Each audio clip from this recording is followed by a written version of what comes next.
Shalom. Shalom. Berapa banyak saya percaya bahwa semua kita merasakan sukacita di hari ini. Haleluya. Saya percaya hari ini kita merayakan kebangkitan Tuhan dan kita yakini bahwa setiap kita mengalami suatu kemerdekaan, amin. Setiap kita mengalami sukacita, amin. Mari kita tinggikan dia, kita lulukan dia sebab dia Allah kita yang dahsyat dan hebat. Haleluya. Bapak kami mengucap syukur buat pagi hari ini. Terima kasih Tuhan untuk setiap kasih dan setiamu Tuhan. Kami mengucap syukur bahwa Engkau melakukan hal yang luar biasa. Engkau mati di kayu salib, bahkan Engkau bangkit. Bahkan Engkau memberikan kami hidup, keselamatan dan kebebasan. Bahkan sukacita, bahkan semuanya Tuhan Engkau curahkan untuk setiap kami. Biarlah pagi hari ini Tuhan, kami boleh mengingat akan setiap kebaikan-Mu. Dan kami terus mau tinggikan Engkau Tuhan Yesus. Kami serahkan ibadah kami pagi hari ini ke dalam tangan dan kuasa-Mu. Kami percaya Tuhan Engkau bersama-sama dengan kami di pagi hari ini. Kami merasakan kasih-Mu Tuhan Yesus. Di dalam nama Tuhan Yesus kami mengucap syukur. Haleluya. Terima kasih Yesus.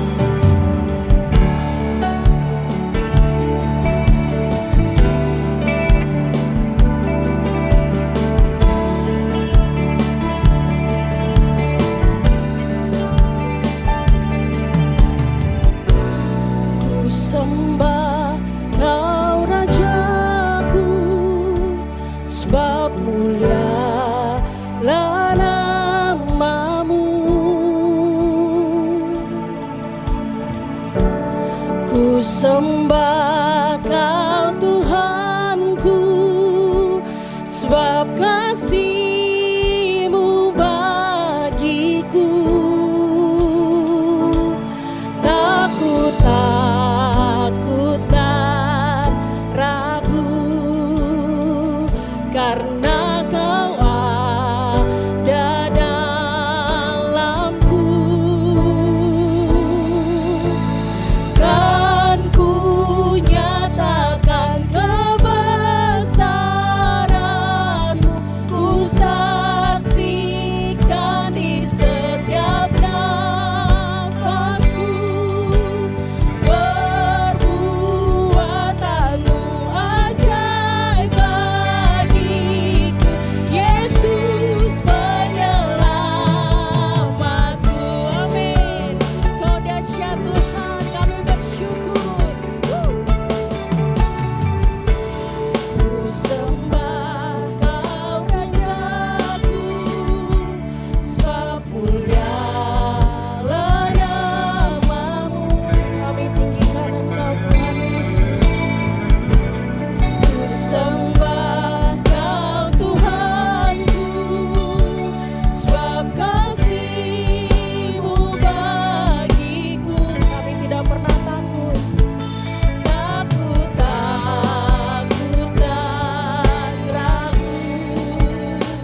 percaya bahwa pagi hari ini kita berpesta bersama dengan Tuhan, amin.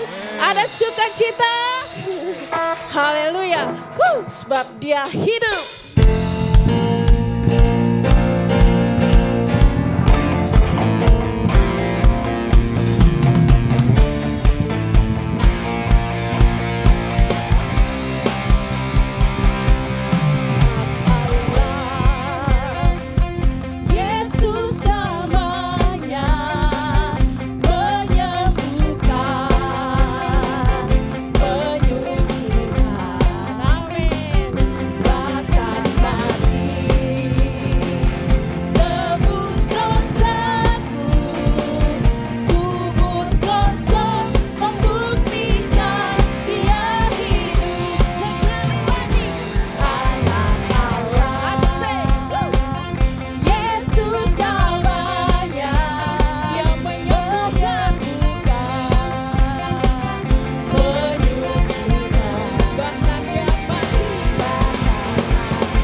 Semua kita, amin.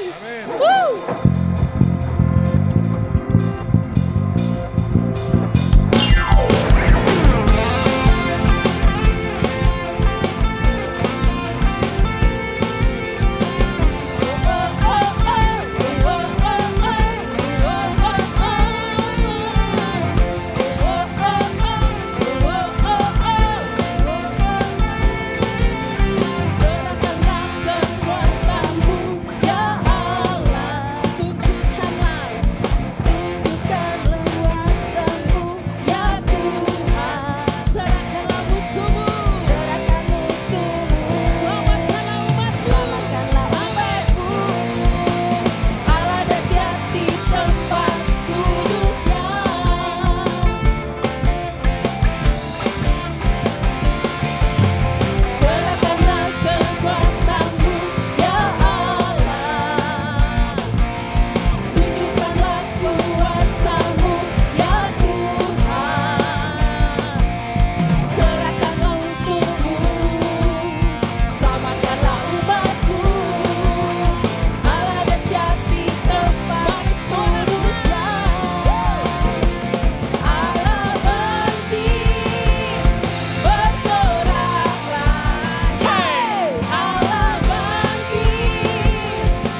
Shalom. Kita yakin dan percaya pengorbanan Tuhan Yesus tidak akan sia-sia bagi kita. Amin. Baik Bapak Ibu Saudara sekalian, minggu ini kita akan menabur untuk pembangunan gereja kita yang lagi sedang dibangun.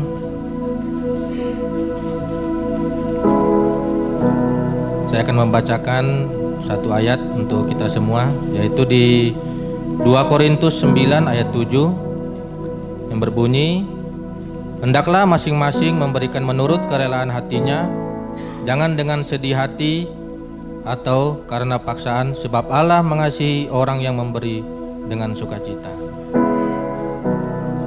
Perlu saudara ketahui, persembahan ini dapat saudara berikan diberikan melalui amplop persembahan yang diberikan oleh Aser, dan jika ingin saudara mau mentransfer bisa melalui barcode yang ada di kursi, juga bisa melalui scan barcode yang ada tertera di layar di depan. Tapi sebelum saya berdoa, apakah ada Bapak Ibu Saudara yang belum menerima amplop? Bisa tunjuk tangan, nanti bisa Aser membantu memberikan.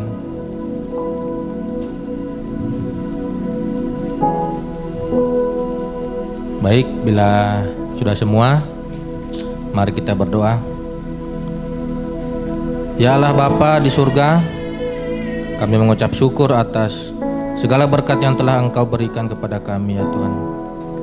Terima kasih atas anugerah hidup, kesehatan, dan segala berkat lainnya yang telah Engkau berikan kepada kami. Kami datang pada hari ini untuk menyerahkan persembahan kami kepadamu ya Tuhan, sebagai tanda syukur dan kasih sayang kami kepadamu. Ya Bapa, kami mohon agar persembahan yang kami berikan ini dapat menjadi berkat bagi pembangunan gereja kami, yaitu Gereja Rock Hill di Kota Tenggarong ini ya Tuhan. Kiranya Engkau memberkati setiap orang yang terlibat dalam pembangunan, baik itu pekerja, kontraktor, maupun pihak-pihak lain yang turut mendukung ya Tuhan. Kami mohon agar proyek pembangunan ini dapat berjalan dengan lancar, aman, sukses, sesuai dengan kehendak-Mu ya Tuhan. Kiranya gereja ini dapat menjadi tempat ibadah yang nyaman dan indah, serta menjadi pusat pelayanan bagi jemaat dan masyarakat. Ya Bapa, kami juga berdoa untuk seluruh jemaat yang telah memberikan persembahan mereka. Kiranya Engkau memberkati mereka dengan berkat yang melimpah, baik rohani maupun jasmani. Terima kasih ya Bapa, terima kasih ya Tuhan Yesus atas segala berkat yang anugerah-Mu. Kami sudah berdoa dengan penuh kasih dan kerendahan hati.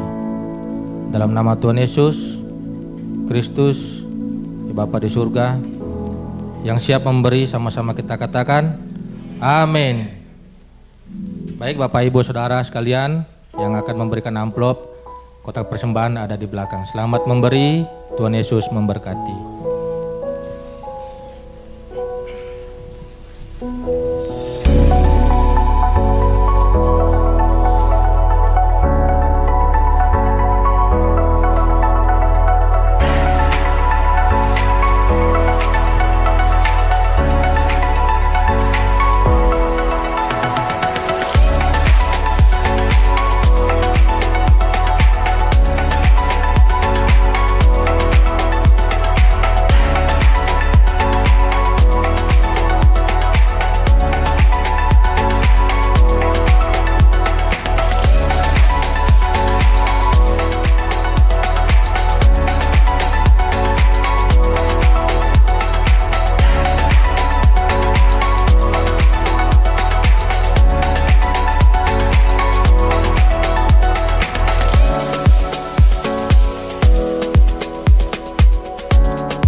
Selamat Hari Raya Kebangkitan Yesus Kristus dari antara orang mati. Salah satu hal yang paling dianggap luar biasa dan kontroversial adalah berita tentang kebangkitan dari antara orang mati. 1 Korintus 15 menjelaskan dengan jelas. Ada orang yang mengatakan, tak mungkin ada kebangkitan orang mati. Itu membuktikan our God is a living God. Kita lihat bagaimana Yesus bangkit sebagai manusia. He's God man. Dan dia dibangkitkan karena Roh Kudus yang ada dalam dirinya, dia dibangkitkan oleh Sang Bapa. Bukti apa yang dia katakan itu semuanya benar. Kalau Yesus tidak dibangkitkan dari antara orang mati, percumalah seluruh kepercayaan kita. Karena itu saya memberikan kita selamat karena di bangsa Indonesia menulis hari ini adalah kebangkitan Yesus Kristus. Haleluya, bukan lagi Paskah. Paskah sebetulnya itu dari kata Pesah, dan itu bukan perayaan yang hari ini, tapi waktu dia disalibkan sebagai domba Paskah. Karena itu saudara yang kasih, jangan lagi yang berkata Happy Easter, ya. Jangan lagi berkata Happy Easter, jangan lagi ngajak anak-anak cari telur, kelinci yang tidak ada hubungannya. Beritakan yang benar, yaitu Yesus Kristus sesungguhnya bangkit dari antara orang mati. Perayaan ini sebetulnya adalah tanggal 17 bulan Nisan. Kita tahu bahwa pada saat itu sejak abad keempat kita dipisahkan daripada perayaan-perayaan Yahudi, Israel. Tetapi kita harus mengerti apa yang dikatakan firman Allah. Bahwa sesungguhnya dia betul-betul mati, benar-benar mati, benar-benar dikuburkan, benar-benar bangkit, dan benar-benar naik ke surga, dilihat oleh 500 pasang mata. 1 Korintus 15 menjelaskan, kalau kita tidak percaya adanya kebangkitan, berarti kita belum mengalaminya. Karena kuasa kebangkitan itu seperti tema kita hari ini, yaitu the power of His resurrection. Adam yang pertama mati, tetapi Adam yang kedua, maksudnya Yesus Kristus, berasal dari sorga. Puji namanya. Karena itu saudara yang kasih Tuhan, mari bersukacita, bersukaria, karena kalaupun kita mengalami kematian tubuh ini, kita akan dibangkitkan dengan tubuh kemuliaan seperti Yesus yang tidak bisa rusak, tidak bisa mati, dan tidak lagi, saudaraku, ya terbatas ruang dan waktu. Indah sekali, luar biasa, seperti kupu-kupu yang keluar dari kepompong. Kita harus mengalami kematian untuk mengalami kebangkitan. Tapi ada juga, kalau Yesus datang kembali dan kita yang masih hidup, kita akan sekejap diubahkan. Saya memang mempersiapkan juga, tentu saja ada makam yang harus disiapkan. Tetapi saya harapkan saya tidak usah pakai itu. Karena kedatangan Tuhan Yesus sudah tidak lama lagi akan datang di tengah-tengah kita. Jadi jangan sekali-kali percaya hoax yang mengatakan tidak mungkin ada kebangkitan orang mati. Kalau kita dalam hidup ini saja yang sementara ini berharap pada Kristus, firman Allah mengatakan kita adalah orang yang paling malang dari semua manusia. Bayangkan, tidak boleh mencuri, tidak boleh berzina, tidak boleh macam-macam. Saudaraku mengikuti perintah Tuhan, tapi tidak ada kebangkitan orang mati. Itu sesuatu yang sia-sia, saudara. Karena itu saya menyampaikan sekali lagi, selamat Hari Raya Kebangkitan, dan Roh Allah yang di dalam kita, yang juga dalam Kristus, yang membangkitkan Kristus dari antara orang mati, akan membangkitkan juga tubuh kita yang fana oleh rohnya, roh kebangkitan itu. Tuhan memberkati kita, haleluya, amin. Haleluya. Mari jemaat Tuhan, kita mempersiapkan hati kita, kita masuk dalam kebenaran firman Tuhan.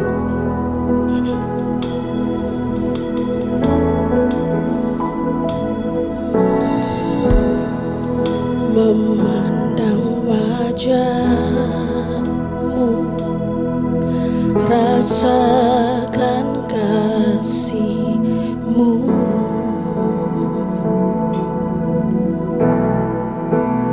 tinggal dekat-Mu setiap saat di dalam hidupku.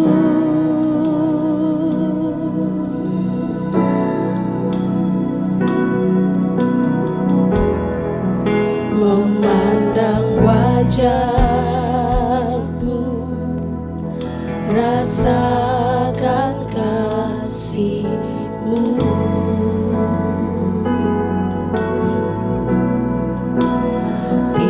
tinggal dekatmu setiap saat di dalam hidupku.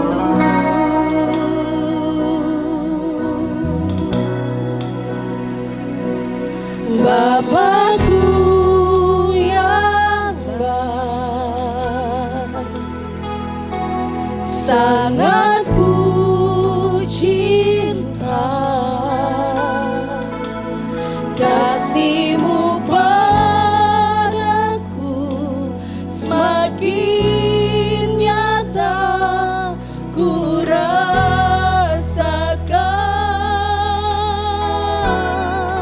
Kaulah Bapakku yang baik, penuh karunia. Ku bersyukur selalu kepadamu, Bapa.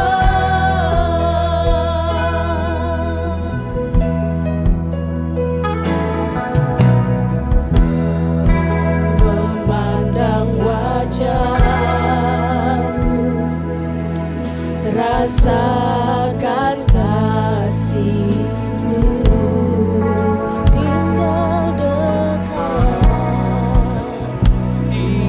dekat, Tuhan, setiap saat di dalam hidupku.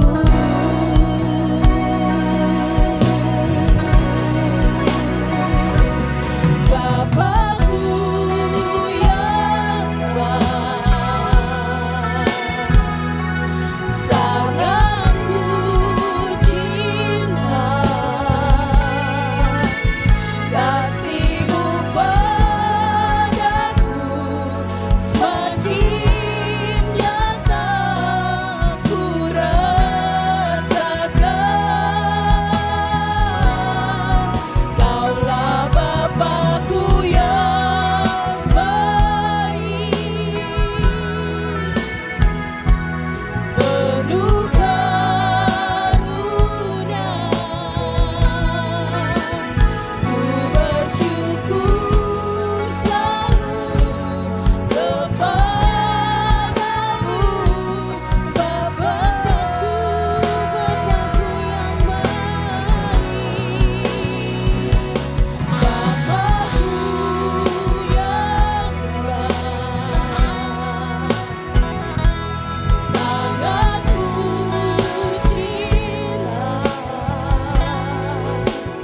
kasih-Mu padaku semakin nyata ku rasakan. Kaulah Bapakku yang baik, penuh karunia. Ku bersyukur selalu kepadamu, Bapa.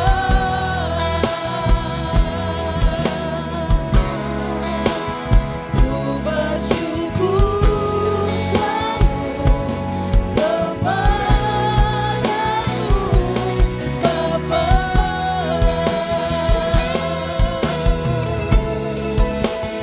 Ku bersyukur selalu kepadamu, Bapa.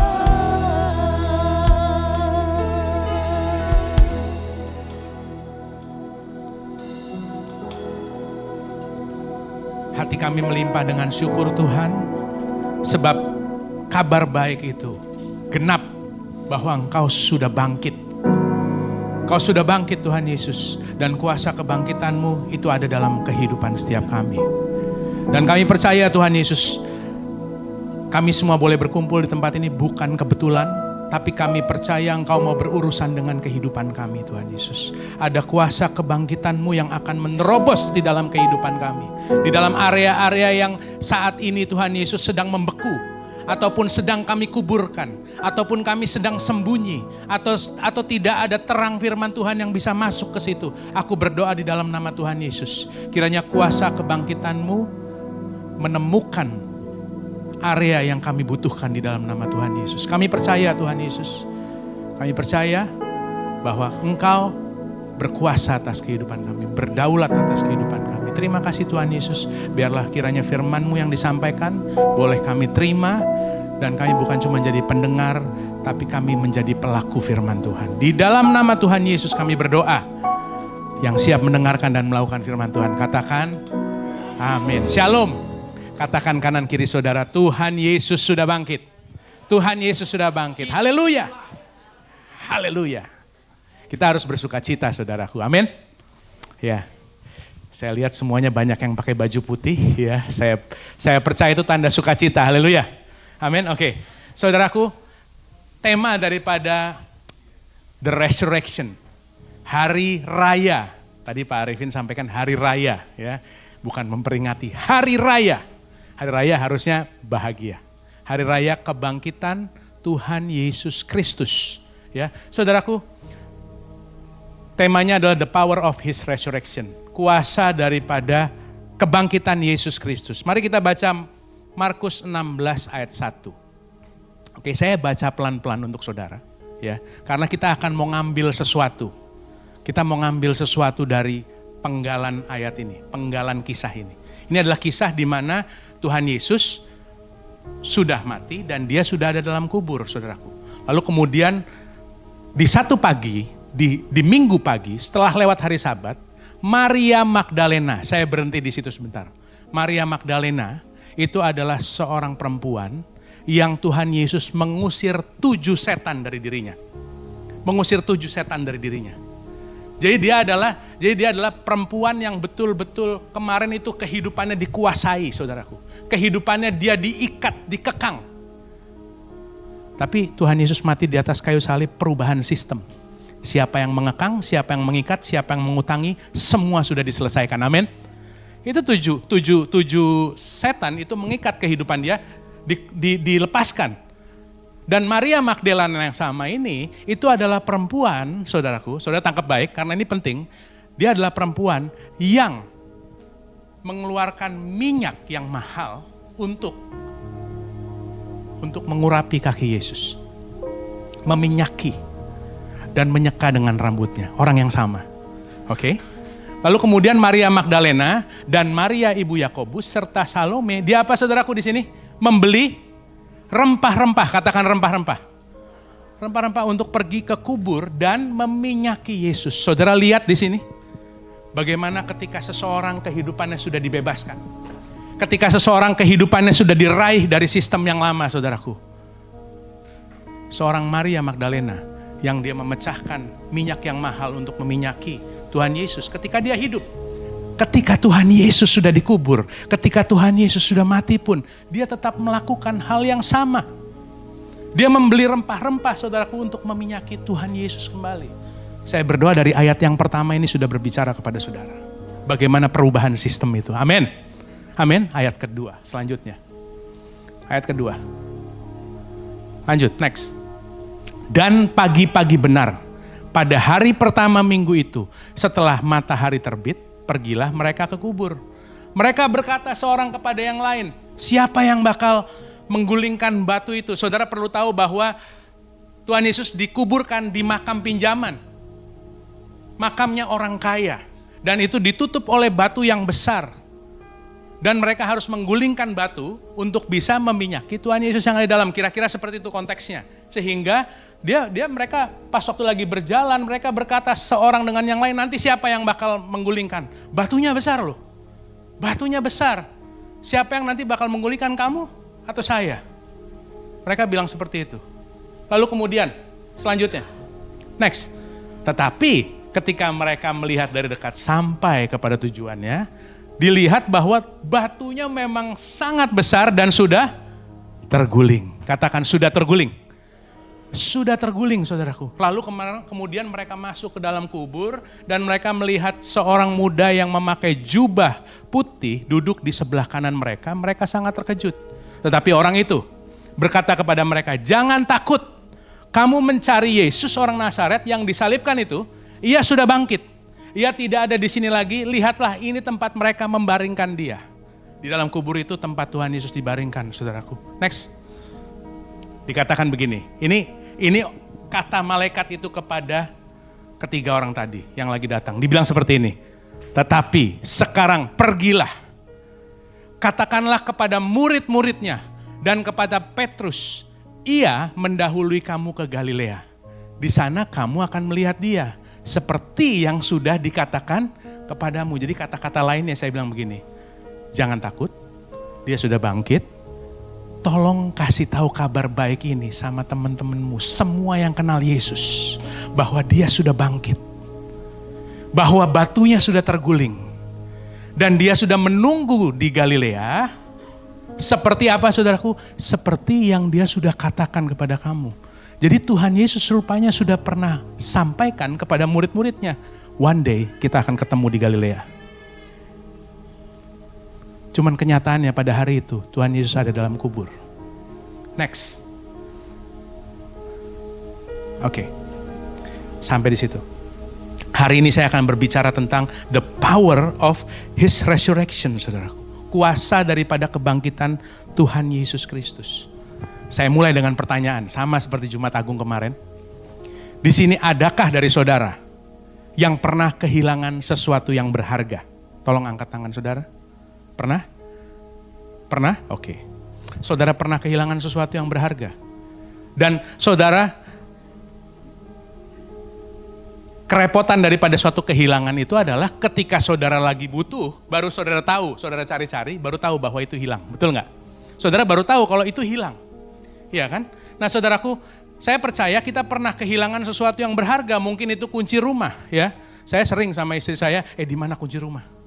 Di mana kunci rumah? Ya kan? Di mana itu kunci mobil? Kadang-kadang di mana handphone kita di mana? Ataupun mungkin kita cari sesuatu yang lebih berharga. Saudaraku, cuman saya mau bilang dari tempat ini bahwa ketika kita kehilangan sesuatu, itu kita bukan cuman kehilangan barangnya saja. Kalau kita kehilangan sesuatu, kita kehilangan lebih daripada cuman kehilangan barangnya saja. Tapi kita kehilangan fungsi daripada barang itu, setuju? Kita kehilangan fungsi daripada barang itu, kita kehilangan apa yang barang itu bisa lakukan untuk saudara dan saya. Yang mengerti katakan amin. Saudaraku, contoh kalau misalnya saya kehilangan kunci mobil saya. Saya kehilangan kunci mobil saya, pulang dari tempat ini, saya tidak bisa mengakses mobil saya, betul kan? Saya tidak bisa mengambil barang yang ada dalam mobil saya. Dan kalau saya kehilangan kunci mobil saya tidak bisa pergi ke tempat yang saya mau tuju. Dan karena saya nggak bisa pergi ke tempat yang saya mau tuju, saya bisa kehilangan suatu kesempatan yang sudah menunggu saya di tempat yang saya mau tuju, saudaraku. Begitu juga dengan handphone saudara. Saudara kehilangan komunikasi, saudara kehilangan kesempatan, saudara kehilangan kabar dari orang yang saudara kasihi. Maksud saya adalah ketika saudara kehilangan sesuatu, kita kehilangan lebih daripada barang tersebut. Kita kehilangan akses, kita kehilangan fungsi, kita kehilangan hasilnya, kita kehilangan kegunaannya. Sampai di sini saudara mengerti? Amin. Saudaraku, saya cuma mau kasih tahu saudaraku, kalau kehilangan benda yang seperti itu saja, itu bisa berdampak besar untuk kehidupan saudara dan saya. Saya cuma mau bilang, ada kehilangan yang dampaknya lebih besar, lebih eksponensial, dampaknya jauh lebih luas daripada hanya sekedar kehilangan barang, saudaraku. Kehilangan apakah itu? Yaitu kehilangan diri kita sendiri. Kita kehilangan diri kita sendiri, saudaraku. Kehilangan diri kita sendiri itu bukan artinya bukan kita nggak tahu kita lagi posisinya di mana. Tapi kehilangan diri kita sendiri itu artinya adalah kehilangan identitas kita, saudaraku. Kehilangan identitas kita. Dan ketika seseorang itu kehilangan identitasnya, dia bukan cuma kehilangan identitas saja, dia kehilangan arah hidup, dia kehilangan otoritasnya, dia kehilangan semangat daripada kehidupannya, saudaraku. Dan saudara, kalau saudara kehilangan barang, saudara bisa beli lagi di toko. Betul gak? saudara bisa beli lagi toko. Ada substitusinya. Tapi kalau identitas di dalam kehidupan saudara hilang, oke, saudara nggak bisa beli lagi. Yang saudara bisa lakukan adalah saudara minta sama yang kasih identitas saudara, yang mengerti katakan amin. Iya kan? Kalau iblis mencuri identitas saudara, saudara tangkap baik, iblis nggak bisa mengembalikan identitas saudara. Ketika saudara baru mau raih identitas saudara dari iblis, dia kasih identitas yang palsu kepada saudara. Dia kasih identitas yang palsu, ditukar saudaraku, identitas saudara yang asli, disimpan, dikasih identitas yang palsu, lalu kemudian saudara mengejar sesuatu yang salah. Akan tetapi, saudara ketika saudara kehilangan identitas saudara, saudara cuma bisa meminta kepada seorang pribadi yang memberikannya kepada saudara. Amin. Kenapa saya cerita ini? Kenapa saya cerita bahwa kalau kehilangan sesuatu itu dampaknya besar? Karena itulah yang terjadi terhadap murid-murid Tuhan Yesus. Ketika mereka melihat kenyataan, saudaraku, bahwa Tuhan Yesus matinya disalib, matinya seperti penjahat, saudaraku. Karena di dalam pikiran mereka, coba tadi Lukas tadi, ayat yang sudah, nah ini, mereka itu punya bayangan seperti ini. Padahal, ini pembicaraan muridnya, padahal kami dulu mengharapkan bahwa Yesus datang untuk membebaskan bangsa Israel. Mereka ada di bawah pemerintahan Roma, saudaraku. Mereka berpikir bahwa Tuhan Yesus harusnya jadi raja politik. Dia harusnya, Tuhan Yesus itu harusnya mendirikan sebuah kerajaan, mengalahkan Roma, dan mereka memerintah bersama dengan Yesus. Tapi mereka salah ekspektasinya. Akhirnya ketika dia melihat bahwa Tuhan Yesus mati disalib, saudaraku, versi mereka terhadap Tuhan Yesus buyar semua. Murid-muridnya buyar semua. Akhirnya mereka bukan cuma kehilangan pemimpin, bukan cuma kehilangan guru, tapi mereka kehilangan identitas. Mereka kehilangan arah tujuan. Mereka kehilangan semangat hidup mereka, saudaraku. Bad season can make you blind. Musim yang buruk bisa membuat kita buta, saudaraku. Buta itu artinya adalah tidak memiliki visi. Visionless, seperti murid tadi. Mereka tidak ada visinya lagi. Mereka udah kehilangan arah, saudaraku. Dan yang mengerikan daripada sebuah kehilangan, itu tidak pernah kita sadari, sampai kita harus mencari hal yang kita mau, yang kita punya sebelumnya. Ketika kita cari lagi, udah gak ada. Kita baru tahu itu hilang. Saudaraku, dan pertanyaan yang mengerikan, bagi seseorang yang sedang buta. Pertanyaan yang mengerikan ataupun menakutkan bagi orang-orang yang sedang tidak memiliki visi Tuhan di dalam kehidupan dia, itu adalah what next? Katakan what next? Apa selanjutnya? Mengerikan buat orang-orang yang gak punya visi.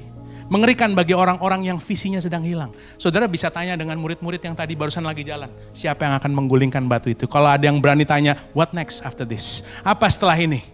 Apa yang akan kita lakukan setelah kita lihat Tuhan Yesus ada di kubur? Apa yang akan kita lakukan setelah kita lihat bahwa kenyataan tidak sesuai dengan ekspektasi? What next? Ketika musim yang buruk menghantam kehidupan saudara, lalu kemudian kehidupanmu menjadi buta. Saya bukan maksudkan sebagai buta secara fisik, saudaraku. Tapi saudara tidak bisa melihat dari hati saudara. Saudaraku, saya bisa buktikan dari sini. Pertanyaan what next itu adalah pertanyaan yang sangat mengerikan bagi murid-muridnya. Karena musim yang buruk sudah membutakan mata mereka. Coba buka dalam Yohanes 21. Coba Yohanes 21. Nah ini.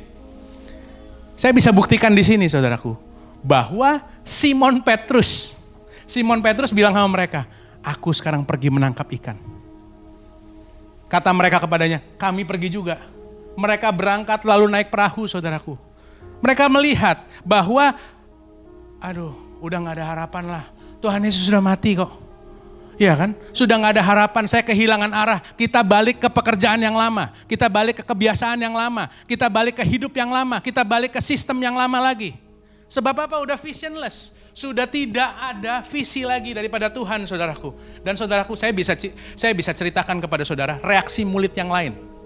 Bukan cuma Simon Petrus. Reaksi murid yang lain, saya kasih tahu saudara, ada murid-murid lain yang bersembunyi. Saudara kan nanti kalau baca di Alkitab, ada murid lain masuk ke dalam satu ruangan, dia kunci pintunya, dia takut sama orang Yahudi, kebayang gak? Dulu berkobar-kobar bersama dengan Yesus mengikuti dia, akhirnya dia masuk ke dalam satu ruangan, dia tutup pintunya rapat-rapat, dia kunci. Dia takut sama orang Yahudi, itu tertulis dalam Alkitab, saudaraku. Reaksi murid yang lain, saudaraku, ada orang yang pulang kampung.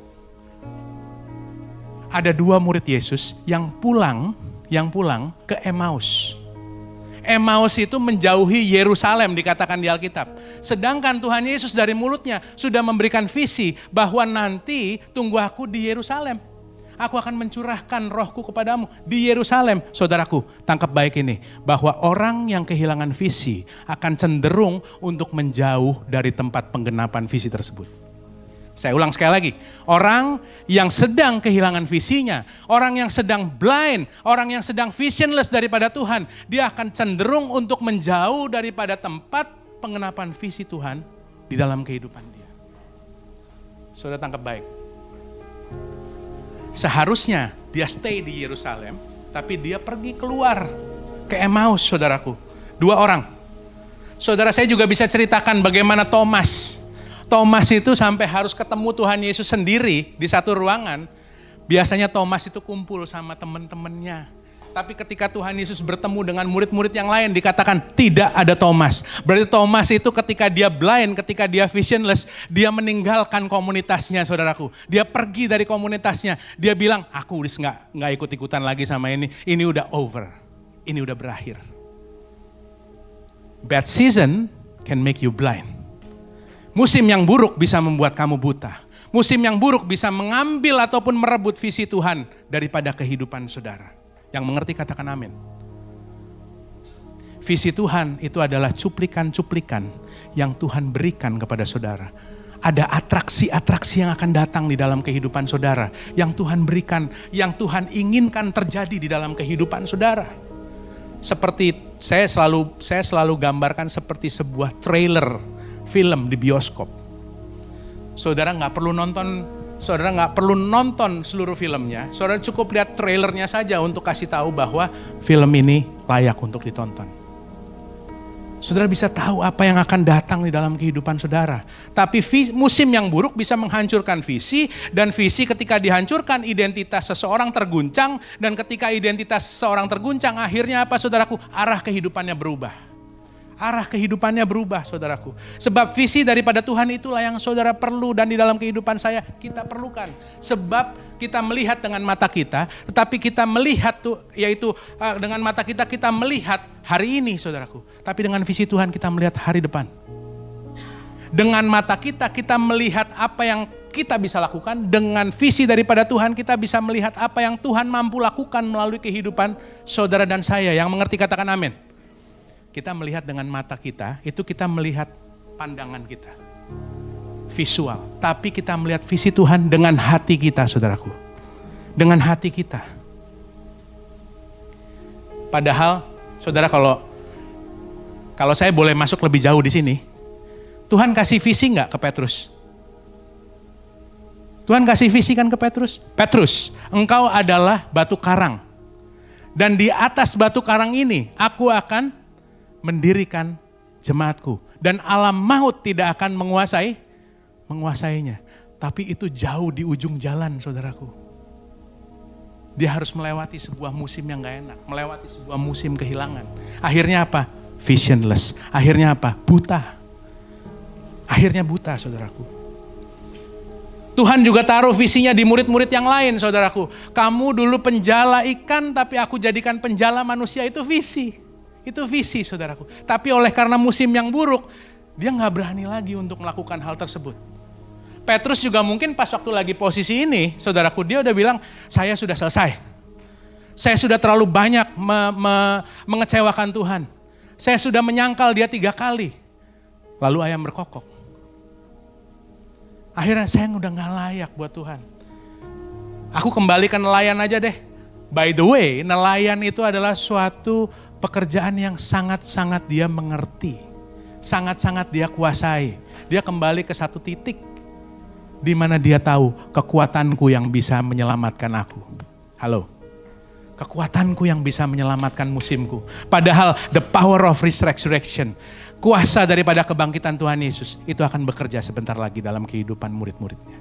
Saya akan sampai di situ nanti, saudara. Mungkin ada daripada kita, saudaraku, seperti murid-murid yang baru saja kehilangan Tuhan Yesus. Mungkin ada yang hari-hari ini saudaraku sedang hilang arahnya, kehilangan visi Tuhan di dalam kehidupan kita. Sedang kehilangan arah saudaraku. Sedang bilang bahwa saya sudah 3 kali mengecewakan Tuhan. Lebih parah daripada Petrus lagi. Tapi saya mau katakan kabar baiknya untuk saudara. Bahwa kuasa kebangkitan itu tersedia untuk kita. Saudaraku, tandanya apa sih kalau ada visi yang sudah mati? Visi dari Tuhan yang sudah mati itu tandanya apa sih? Gampang tandanya saudaraku. Sesuatu yang dulu saudara berani katakan dengan lantang melalui mulut saudara, sekarang saudara gak berani ngomong lagi. Berarti ada sesuatu yang lagi mati. Kalau misalnya sesuatu yang dulu saudara percayai, sekarang saudara takut untuk bahkan memikirkannya saudaraku. Itu berarti ada sesuatu yang lagi mati dalam kehidupan saudara. Ada sesuatu yang sedang buta dari dalam kehidupan kita. Ada sesuatu yang visionless di dalam kehidupan kita saudaraku. Dan kalau hari-hari ini pertanyaan what next itu mengerikan untuk kehidupan saudara. Aku berdoa kiranya kuasa kebangkitan Kristus itu menyentuh kehidupan saudara. Sebab ada masa depan yang penuh dengan pengharapan untuk kehidupan orang percaya. Yang setuju katakan amin. Dari amin saudara harus lebih percaya lagi. Haleluya. Saudaraku, ada perbedaan yang sangat jauh antara orang yang hidup dengan visi Tuhan dengan orang yang cuman sekedar hidup. Saya ulang sekali lagi. Ada perbedaan yang sangat jauh dengan orang-orang yang hidup dengan visi Tuhan, dengan orang-orang yang cuman sekedar bernafas. Cuman orang-orang yang sekedar ada, orang yang cuman sekedar hidup. Bedanya apa? Kalau saya boleh ibaratkan saudaraku, orang yang tidak hidup dengan visi Tuhan, itu seperti saudara sedang masuk di dalam sebuah ruangan yang gelap. Tapi banyak furniture di situ. Saudara pernah nggak masuk di dalam suatu ruangan gelap, tapi saudara harus meraba-raba. Meraba-raba, kadang-kadang saudaraku kaki saudara kepentok sama furniture. Kadang-kadang tangan saudara kegores oleh besi ataupun apapun yang ada di situ saudaraku. Sehingga terjadi apa? Terjadi memar di dalam kehidupan kita. Karena tanpa visi itu semuanya gelap saudaraku. Terjadi memar di tangan kita ataupun kaki kita terantuk oleh barang-barang yang ada di situ saudaraku. Begitu juga kalau kita menjalankan kehidupan kita sehari-hari tanpa visi daripada Tuhan. Kita seperti menjalankan kehidupan kita dalam gelap, saudaraku. Akhirnya apa? Kita kepentok kanan, kepentok kiri. Akhirnya terjadi apa? Terjadi memar di dalam kehidupan kita, terjadi luka dalam kehidupan kita. Yang saya maksud bukan luka secara fisik, tapi luka di dalam hati saudara. Luka di dalam spirit saudaraku. Dan saudara, dan itu bisa terjadi di dalam semua area di dalam kehidupan kita. Kita bisa berjalan tanpa visi Tuhan, hati-hati. Keuangan kita bisa jadi liar, saudaraku, tanpa visi Tuhan. Area keluarga bisa ada memar, saudaraku, tanpa visi Tuhan. Kita bisa menjalankan keluarga kita tanpa berpikir what next, apa yang Tuhan mau dalam kehidupan kita. Kita kadang-kadang bisa menjalankan hubungan kita, ya baik itu pacaran ataupun sampai pernikahan tanpa visi Tuhan. Saudaraku, akhirnya apa? Akhirnya terjadi memar di dalam kehidupan kita, terjadi luka di dalam kehidupan kita. Jadi kalau di hati kita ada memar, kalau hati kita disentuh ada sakit saudaraku, itu bukan karena kurang iman, tapi itu oleh karena kita kemungkinan besar kita sedang berjalan di dalam gelap, karena kurang visi. Hilang visi daripada Tuhan. Saudaraku, saya percaya kuasa kebangkitan Kristus nyata dalam kehidupan kita. Pulang dari tempat ini, visi Tuhan yang sebelumnya saudara berusaha untuk kubur, sebelumnya saudara berusaha untuk dengan segenap hati untuk lupakan, visi Tuhan yang saudara berusaha lari daripadanya, saya berdoa itu bangkit di dalam nama Tuhan Yesus. Dan saudara pulang dari tempat ini berkobar-kobar dengan apa yang Tuhan sudah taruh di dalam kehidupan saudara. Sama seperti Simon Petrus, dikatakan bahwa kamu adalah batu karang, dan batu karang itu yang harus terjadi dalam kehidupan dia. Walaupun dia melewati sebuah musim di mana dia buta, saudaraku. Tapi ada kuasa kebangkitan Kristus yang beracara dalam kehidupan dia. Pak, gak ada Pak visi Tuhan. Saya masih jalankan visi Tuhan Pak. Saya masih jalankan visi Tuhan. Saya masih tetap berada dalam visi Tuhan dalam kehidupan saya. Saya masih terus berjalan Pak. Oke, kalau begitu. Ada gak kehilangan yang lain? Apakah kita pernah kehilangan nilai-nilai yang selama ini kita pegang? Ada nggak nilai-nilai yang selama ini kita pegang, kita percayai, kita lakukan, kita praktis. Tapi seiring perjalanan, oleh karena musim yang berat, musim yang menekan saudaraku, kita lepaskan nilai itu satu persatu. Satu persatu kita lepaskan, saudaraku. Kita buang nilai-nilai yang kita percayai, saudara. Pernah nggak saudara mulai mengkompromikan kehidupan saudara, nilai kehidupan saudara yang sangat berharga demi hubungan, demi saudaraku, demi persahabatan, demi jabatan, demi uang, saudaraku. Sebab firman Tuhan adalah kebenaran yang absolut. Yang setuju katakan amin. Kalau firman Tuhan katakan terang tidak bisa bersatu dengan gelap, itu adalah kebenaran, saudaraku. Kalau firman Tuhan katakan cinta akan uang adalah akar daripada kejahatan, itu kebenaran. Saudaraku, ketika firman Tuhan katakan jangan kau terima uang suap, sebab uang suap membutakan orang dan membelokkan perkataan orang benar, itu adalah kebenaran. Kalau firman Tuhan katakan jangan berzinah, itu adalah kebenaran, saudaraku. Kalau firman Tuhan katakan firman Tuhan adalah pelita bagi kakiku dan terang bagi jalanku. Kalau saudara nggak mau baca firman Tuhan, saya mau kasih tahu, saudara sedang bayar itu dengan nilai kehidupan saudara. Saudara kalau berusaha untuk keluar dari firman Tuhan, kita lagi bayar dengan nilai. Nilai kita tukarkan dengan nilai. Bisa sih kehidupan kita ada terus, berjalan terus, hidup terus, bernafas terus, tapi kita lagi menukarkan dengan nilai kita. Nilai kita yang berharga lagi kita kasih. Kita tukarkan dengan itu. Saudaraku, kalau saya berbicara tentang nilai yang dikompromikan, saya pakai kisah pemilik kapal yang bawa Yunus. Saudara pasti pernah dengar kisah Yunus dong. Coba munculkan. Seorang pemilik kapal, saudaraku, yang bawa Yunus. Yunus lagi lari daripada panggilan. Dia diterima oleh pemilik kapal, betul kan? Dia diterima oleh pemilik kapal kan? Pemilik kapalnya itu menerima Yunus di dalam. Lalu kemudian dia ada di dalam situ, saudaraku. Lalu kemudian Yunus lagi salah jalan. Lalu kemudian badai menerpa, yaitu apa? Kapal itu, saudaraku. Badai menerpa kapal itu. Ini saya lagi mau berbicara tentang nilai yang kita kompromikan. Sekali lagi, nilai yang kita kompromikan. Nah, saudara bayangkan, kita bukan ngomong dari sisi Yunusnya. Kita lagi ngomong sebagai pemilik kapalnya. Coba katakan, saya pemilik kapal. Saya pemilik kapal. Saudara, kalau kita jadi pemilik kapal, lalu kemudian ada badai, ya dia terima Yunus di dalam. Dia terima Yunus di dalam. Dia apa yang dia lakukan, saudara? Yang dilakukan apa? Dia mulai, ini firman Tuhan katakan, dia mulai ambil satu persatu barang yang ada di situ. Dia mulai buang. Supaya apa? Supaya kapalnya tetap ada di berjalan. Betul nggak? Dia buang satu-satu. Mungkin kalau saya dalam bayangan saya, karena imajinasi adalah anugerah terbesar dari Tuhan. Saya dalam bayangan saya mungkin dia mulai dari yang paling tidak berharga. Ya kan? Dia mulai mungkin dengan apa dulu ya, yang dia punya. Oke, saya punya emas, saya punya perak, saya punya tembaga. Oh, ada cengkeh, saya buang dulu. Oh, ada sayur-sayuran, saya buang dulu. Lalu kemudian udah mulai habis nih. Udah nggak ada yang tidak berharga nih. Di antara yang berharga dia pilih lagi yang mana yang paling murah mungkin, ya kan? Oh, tembaga dulu dia buang. Lalu kemudian sampai akhirnya nggak ada pilihan lagi, dia harus buang yang paling berharga, yaitu emas mungkin. Saudaraku, padahal sebenarnya pemilik kapal ini, yaitu saudara dan saya, seharusnya kita tahu bahwa si Yunus yang harus dibuang. Ada satu pribadi ataupun satu hal yang sedang kita pertahankan ini, saudaraku, yang sedang membuat badai ini terjadi. Tapi kita malah membuang hal yang lain. Ya kan, kita malah membuang hal yang lain. Dan itu juga yang terjadi di dalam kehidupan saudara dan saya. Ketika kita sedang ada dalam kapal kehidupan kita, saudaraku. Lalu kemudian ada satu hal yang kita pegang terus, yang tidak sesuai dengan kebenaran. Yang akhirnya apa, saudara? Yang akhirnya adalah kita bayar dengan nilai kita. Kita bayar dengan nilai kita. Badai menghantam saudara. Oleh karena satu hal ini yang saudara berusaha untuk keluar dari kebenaran. Saudara bayar dengan nilai saudara. Saudara mulai apa, saudaraku? Saudara mulai membuang integritas saudara. Mungkin saudara mulai, yang paling murah ini mungkin integritas. Saya buang dulu. Saya mulai pintar bohong. Saya mulai pintar ngarang cerita. Saya mulai, mulai. Oke, dibuang dulu integritasnya. Ataupun dimulai dibuang menghormatinya. Saya sekarang mudah tersinggung. Rasa menghormati saya buang.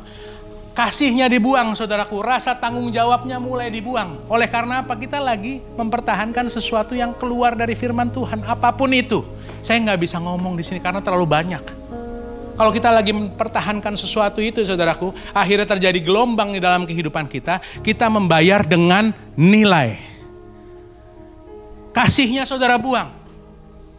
Kasih terhadap orang lain jadi dingin, saudaraku. Kita buang satu persatu, seringnya demi mempertahankan apa? Hubungan yang salah.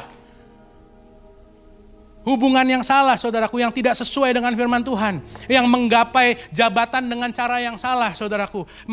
Mencintai uang berlebih daripada Tuhan. Lalu kemudian mempertahankan ego kita ataupun kesombongan kita. Saya cuma mau kasih tahu, kalau kita mulai bayar dengan nilai kehidupan kita, di ujung jalan, kita bisa seperti pemilik kapal yang bawa Yunus. Kita cuma tersisa dengan kapal yang kosong plus orang yang salah. Kapal yang kosong dengan sifat yang salah. Kapal yang kosong dengan sesuatu yang tidak menyenangkan hati Tuhan. Yang mengerti katakan amin. Saudaraku, iblis itu kerjaannya seperti ini. Iblis itu kerjaannya mencuri, membunuh, dan membinasakan. Ini adalah ayat hafalan saya. Kalau anak sekolah minggu punya ayat hafalan, saya juga punya ayat hafalan, saudaraku. Yohanes 10 ayat 10. Iblis datang hanya untuk mencuri, membunuh, dan membinasakan.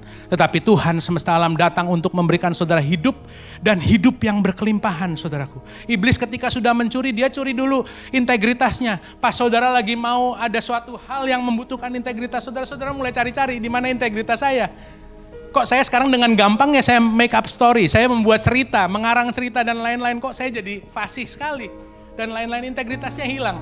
Ketika ada sesuatu yang lagi membutuhkan kasih saudara, lalu saudara mulai lihat di mana kasihnya. Ternyata saudara sudah buang di laut.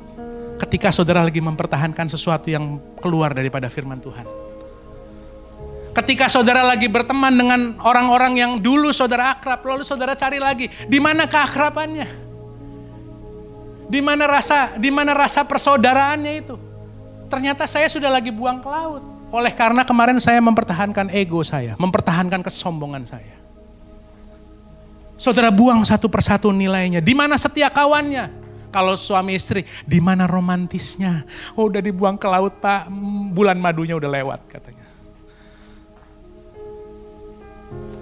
Saudaraku, modus operandinya iblis tuh ini. Nggak berubah kok. Iblis datang hanya untuk mencuri, membunuh, membinasakan. Saudara bilang, Pak, saya kan hidup. Saya masih hidup, Pak, sampai hari ini. Iya, karena kemarin iblis musimnya lagi mencuri, bukan lagi membunuh dan membinasakanmu. Kamu tetap hidup, coba cari dulu. Ada yang hilang gak? Ada yang hilang gak? Karena dia bekerja, dia cari dulu satu, dia curi lagi, sampai pada satu titik, saudaraku. Saudara kehilangan, saudara akhirnya berada dengan satu kapal yang kosong. Iblis datang hanya untuk membuat saudara melemparkan satu persatu nilai kehidupan saudara yang saudara percayai selama ini ke laut. Tapi Kristus datang dengan kuasa kebangkitannya. Dia ingin apa, saudaraku? Ingin memberikan kehidupan saudara, mengisi kapal kehidupan saudara dengan nilai-nilai yang berharga. Amin. Dengan nilai-nilai yang berharga. Seharusnya integritas itu adalah ciri khas saudara. Seharusnya kasih itu adalah ciri khas saudara. Seharusnya sabar itu adalah nama tengah saudara. Iya.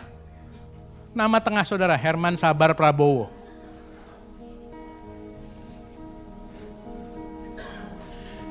Seharusnya Tuhan ingin sekali untuk menambahkan nilai-nilai yang berharga untuk kehidupan saudara. Saudara bisa bayangkan, coba next, gambar next. Coba, saudaraku, kalau saudara adalah kapal. Kalau saudara adalah pemilik kapal, kira-kira kapal yang mana yang disambut di pelabuhan? Kapal yang penuh dengan sesuatu yang berharga atau kapal yang kosong? Oleh karena di tengah-tengah jalan dia harus buang semua muatan yang berharga. Di tengah jalan kok. Ini semua kita lagi perjalanan kok. Kabar baiknya saudaraku, kuasa kebangkitannya mau berbicara kepada kehidupan saudara. Untuk mengisi sesuatu yang kosong dalam kehidupan saudara. Dan apapun yang berurusan dengan tangan Tuhan, hasilnya hanya satu. Dia harus jadi lebih baik, dia harus jadi berbeda. Yang setuju katakan amin. Gimana caranya, Pak? Gimana caranya? Gimana caranya? Apa yang saya harus lakukan supaya visi Tuhan saya balik, supaya nilai-nilai saya yang baik. Coba balik lagi ke yang ayat 16 ayat 3. 16 ayat 3. Ayat 3. Markus 16 ayat 3. Nih, mereka itu berdiskusi ini saudaraku. Siapa yang akan menggulingkan batu itu bagi kita di pintu? Mereka sedang mengkhawatirkan sesuatu yang Tuhan mau kerjakan di dalam kehidupan mereka. Yang mengerti katakan amin. Saya gak bisa bilang, oh caranya gini Pak. Oh caranya itu adalah Pak harus bekerja lebih keras. Bu, Anda harus lebih mengasihi suamimu. Harus tunduk sama dia. Pak, Anda harus lebih mengasihi istrimu, harus membelikan hadiah yang terbaik buat dia. Tuhan Yesus mampu mengerjakan segala sesuatu dan hikmatnya bisa diberikan di dalam kehidupan saudara. Untuk apa? Untuk supaya nilai itu kembali, visi itu kembali. Tapi saya mau katakan bangkit saudaraku hari ini. Sebab kuasa kebangkitan Kristus itu tersedia untuk kehidupan saudara dan saya. Tuhan sedang bekerja di belakang layar, kita nggak tahu. Tapi mungkin dengan masalah saudara, mungkin melalui berkat saudara, mungkin melalui teman saudara yang berkata sesuatu, mungkin dari firman Tuhan yang disampaikan dari mimbar ini. Tapi Tuhan sanggup untuk melakukan segala sesuatu, menggunakan segala sesuatu dan mengorkestrasikan segala sesuatu di belakang layar untuk mengubah semua rancangan jahat manusia, rancangan jahat iblis untuk menjadi kebaikan bagi kehidupan saudara dan saya. Yang setuju katakan amin. Untuk mengubah hal itu semua jadi kebaikan bagi kehidupan saudara dan saya, sebab kita menyembah Allah yang bangkit dan hidup. Saya kembali ke ayat yang menjadi jangkar saudara daripada firman Tuhan ini. Filipi 3 ayat 10. Yang ku kehendak, ya kita baca sama-sama ya. 2, 3. Yang ku kehendaki ialah mengenal dia dan kuasa kebangkitannya dan persekutuan dalam penderitaannya, di mana aku menjadi serupa dengan dia dalam, kan kita udah belajar di Jumat Agung kemarin, oke? Persekutuan dalam penderitaannya itu apa kemarin? 1, menang di Getsemani, katakan menang di Getsemani. Ada banyak dari kita yang lagi di Getsemani, kita harus menang. Yang menang apa? Kehendak Bapa, bukan kehendak kita, amin. Kehendak Bapa, cari tahu kehendak Bapa apa. Kita harus menang di Getsemani, lalu kemudian kita harus mau pikul salib, saudaraku. Pikul salib. Itu kita menjadi bersekutu di dalam penderitaannya. Tapi ingat, tidak selamanya orang benar dibiarkan goyah, kata firman Tuhan. Tidak selamanya masalah itu ada masa kadaluarsanya, saudara. Ada. Lalu kemudian kuasa kebangkitan itu tersedia untuk setiap kita. Kita harus mengenal dia. Kita harus percaya dan mengalami, saudaraku. Dan saya mau katakan dari mimbar ini bahwa Tuhan punya cara untuk menunjukkan kuasa kebangkitannya untuk setiap saudara dan saya. Kuasa kebangkitan daripada Kristus itu akan menemukan titik kebutuhan saudara yang paling dalam. Titik kebutuhan saudara yang paling dalam untuk dia tembus. Saya nggak bisa bilang dari sini, saya nggak bisa bilang bahwa siapa yang akan menggulingkan batu di dalam kehidupan saudara. Saya cuma mau bilang Tuhan Yesus Kristusku sudah bangkit. Dia sudah menggulingkan batunya di dalam kehidupan saudara. Yang setuju berikan tepuk tangan bagi Tuhan. Dia akan masuk di dalam kebutuhan saudara yang terdalam. Bisa jadi saudaraku, kuasa kebangkitan Kristus itu datang menemui saudara seperti Maria Magdalena tadi. Mungkin kita adalah orang yang pernah di bawah kuasa kegelapan. Kita pernah diikat oleh kuasa kegelapan. Kita diusir dari 7. Seperti Maria Magdalena dari 7 setan, saudara. Lalu kemudian kita mempersembahkan sesuatu yang berharga. Kita mungkin seperti Maria Magdalena di dalam musim-musim kita. Di mana di musim kita pada waktu lagi kita sedang kehilangan, musim yang buruk. Kita tetap menantikan Tuhan. Saya berdoa, saya berharap kita semua Rock Tenggarong seperti ini, amin. Iya kan? Kita bad season, musim yang buruk bisa membuat saudara berjalan lebih pelan. Musim yang buruk bisa membuat saudara meratap. Musim yang buruk bisa membuat saudara menangis. Tapi firman Tuhan katakan, tangisan mungkin terdengar sepanjang malam, tapi menjelang pagi terdengar sorak-sorai, amin. Iya kan? Jadi saudaraku seperti Maria Magdalena, ketika kuasa kebangkitan Kristus itu masuk di dalam kehidupan dia. Ini ada firmannya saudaraku, Markus 16 ayat 8, saya langsung potong saja di sini supaya dengan cepat. Dikatakan dengan singkat Mereka sampaikan pesan itu kepada Petrus dan teman-temannya. Pas waktu lagi kuasa kebangkitan itu disampaikan, Tuhan Yesus sudah bangkit. Maria Magdalena yang sedang merindukan bahwa Tuhan Yesus itu kembali ke dalam kehidupan mereka. Dia langsung apa? Dengan segera saudaraku dia pergi kepada murid-muridnya. Dia pergi dibilang, Yesus sudah bangkit. Yesus sudah bangkit. Sudah terjadi suatu mujizat. Apa yang dia katakan ternyata benar. Apa yang dia katakan tentang masa depan kita ternyata benar. Kita nggak boleh kehilangan arah. Kita nggak boleh kehilangan visi. Masih ada harapan di dalam Tuhan, saudaraku.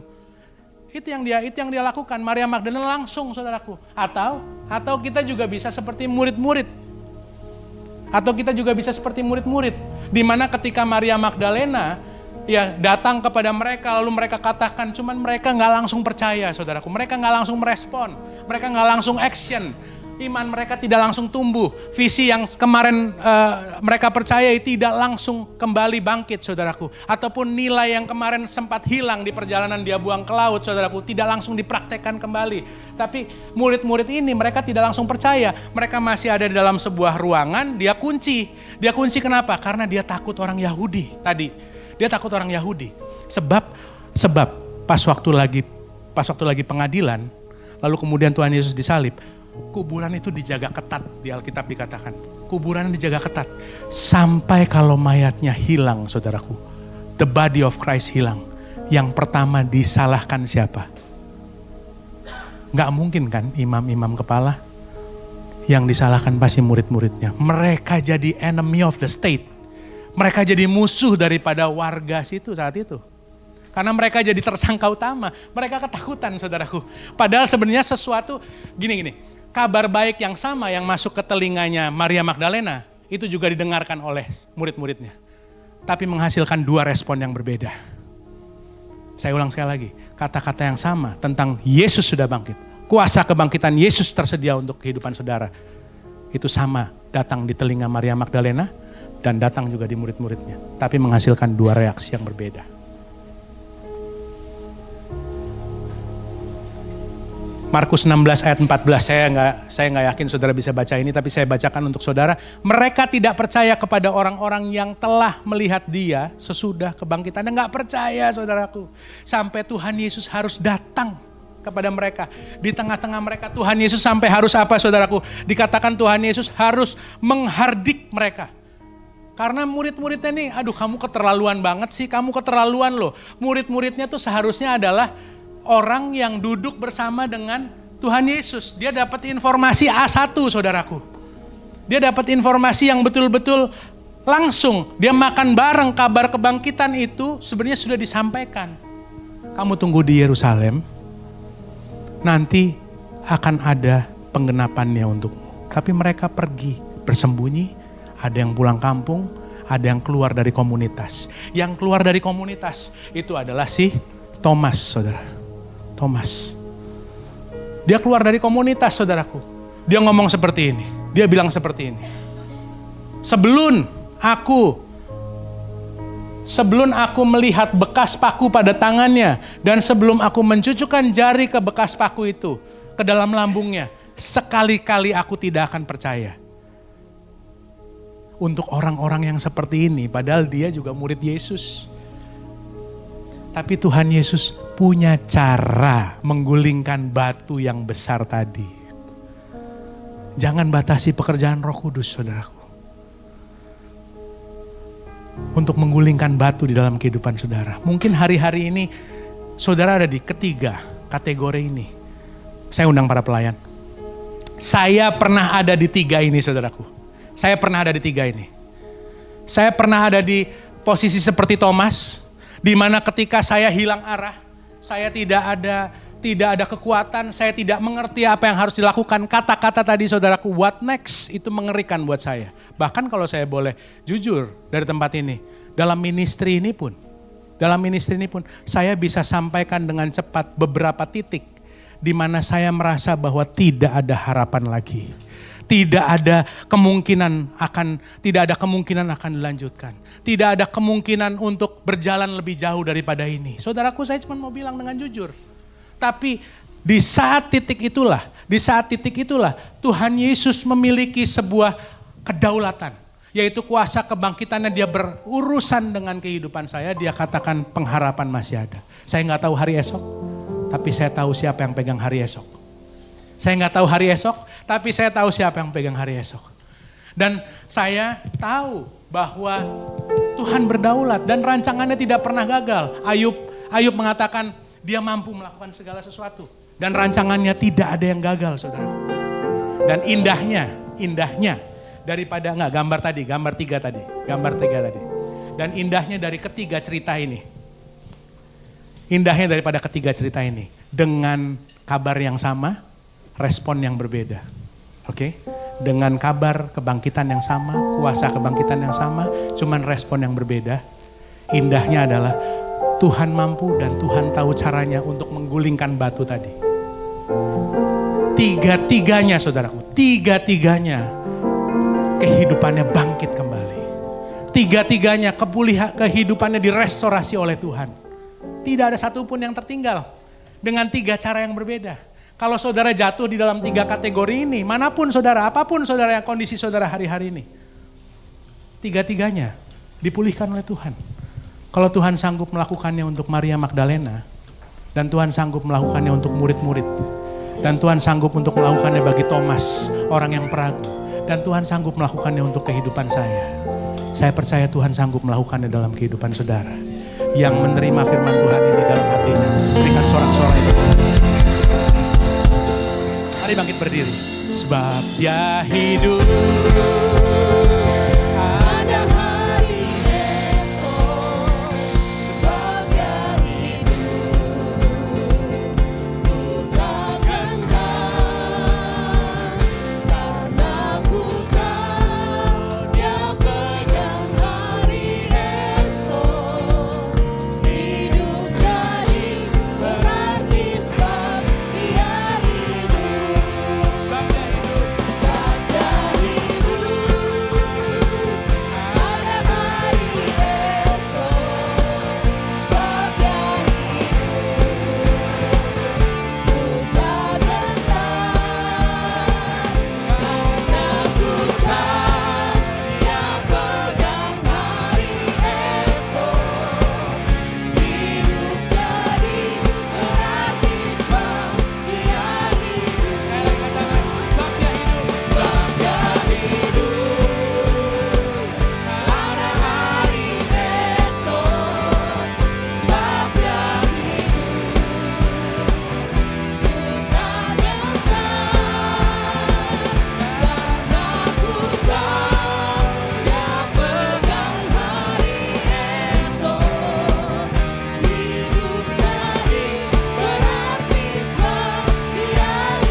Saudara yang lagi bingung, yang lagi kehilangan visi, yang lagi rasanya saya nggak ada arah, ataupun saudara merasa bahwa saya terlalu keluar terlalu jauh, saya membuang nilai-nilai saya di tengah jalan, atau musim yang lagi kacau ini benar-benar menghancurkan kehidupan saya. Saudara boleh angkat tangan saudara boleh taruh tangan saudara di dada, apapun yang membuat saudara lebih nyaman, gak usah lihat kanan kiri. Ini urusan saudara dengan Tuhan. Saya mau berdoa untuk kehidupan saudara di tempat ini. Apapun kondisi saudara, tidak mendefinisikan masa depan saudara bersama dengan Kristus. Identitas saudara bukan berasal dari situasi saudara. Identitas saudara mungkin kemarin dicuri karena keadaan yang menekan. Tapi aku berkata hari ini di dalam nama Tuhan Yesus Kristus yang sudah bangkit. Biarlah kiranya kuasa kebangkitan Kristus itu menemui kehidupan saudara. Di dalam nama Tuhan Yesus. Aku berdoa kepada jiwamu, bangkitlah di dalam nama Tuhan Yesus. Kepada visi Tuhan yang sudah ditaruh di dalam kehidupanmu yang selama ini berusaha untuk engkau kubur. bangkitlah di dalam nama Tuhan Yesus. Kepada nilai-nilai selama ini yang sudah engkau pernah tinggalkan. Dan seharusnya engkau jaga nilai itu. Sebab itu adalah nilai yang Tuhan mau untuk saudara kerjakan di dalam kehidupanmu. Di dalam nama Tuhan Yesus, terimalah kembali. Sebab kuasa kebangkitan Kristus itu nyata di dalam kehidupan saudara dan saya.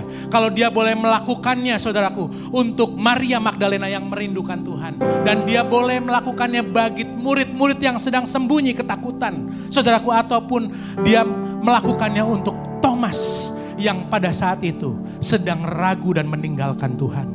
Apapun kondisi saudara, aku berdoa kuasa kebangkitannya akan mengejar kehidupan saudara mulai dari saat ini ke depan. Saudara pulang tidak akan sama lagi. Ada suatu hal yang akan terus mengejar kehidupan saudara. Sampai saudara katakan, ya saya mau bangkit. Ini hidupku Tuhan. Aku kembali kepada jalan-Mu. Jangan pernah meninggalkan tempat penggenapan visi Tuhan. Sebab orang-orang yang kehilangan visi saudaraku. Orang-orang yang kehilangan tujuan daripada Tuhan. Akan cenderung meninggalkan tempat daripada penggenapan visi tersebut. Kiranya Tuhan yang memberikan kejelasan dalam kehidupan saudara. Terjadilah kehendak-Mu di dalam umat-Mu seperti di surga. Terima kasih Tuhan Yesus, terima kasih. Roh Kudus, firman-Mu sudah disampaikan. Firman-Mu sudah selesai, tapi kami percaya Tuhan, Engkau terus beracara dalam kehidupan umat-Mu di tempat ini. Kalau sebentar kami akan pulang Tuhan Yesus, sempurnakanlah ibadah kami. Engkau sendiri yang akan menuntun kami apa yang harus kami lakukan, kerjakan setelah dari tempat ini. Mari sama-sama Bapak Ibu kita angkat tangan kita terima berkat daripada Tuhan.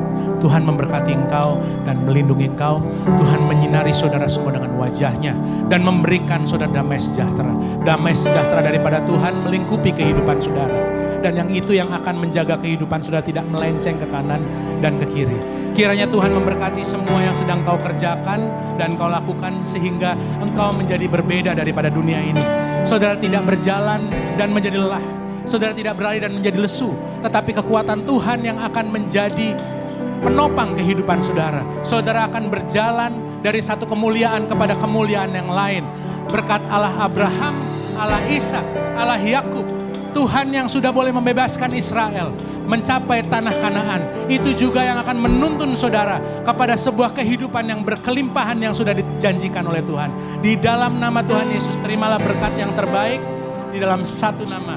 Tuhan Yesus Kristus, Allah kami yang sudah bangkit, Allah kami yang hidup, yang menerima berkat yang terbaik daripada Tuhan. Mari kita bersorak-sorai dan katakan, amin. Tuhan Yesus memberkati. Happy Sunday.